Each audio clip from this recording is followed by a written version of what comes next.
આજે અષાઢ સુદ પૂર્ણિમા એટલે કે ગુરુ પૂર્ણિમાના અવસરે ગુજરાતના પ્રસિદ્ધ યાત્રાધામોમાં શ્રદ્ધાળુઓનો ધસારો જોવા મળ્યો। વાત કરીએ માં અંબાના ધામ અંબાજીની તો વહેલી સવારથી જ અહીં ભક્તોની કતારો જોવા મળી અને બોલ માડી અંબેના નાદથી મંદિર પરિસર ગુંજી ઉઠ્યું હતું। આ તરફ યાત્રાધામ પાવાગઢમાં તો એ હદે ભીડ જોવા મળી કે શ્રદ્ધાળુઓનું ઘોડાપૂર ઉમટ્યું હોય।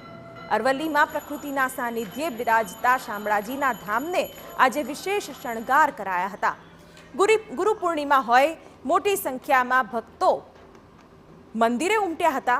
ખેડામાં આવેલ ડાકોર ધામમાં અનેક શ્રદ્ધાળુઓએ મંગળા આરતીનો લાભ લીધો હતો। જય રણછોડ માખણ ચોરના નાદથી મંદિર પરિસર સતત ગુંજતું રહ્યું તો સાળંગપુર ધામમાં પણ મોટી સંખ્યામાં હનુમાન ભક્તો કષ્ટભંજન દેવના આશીર્વાદ મેળવવા ઉમટી પડ્યા હતા।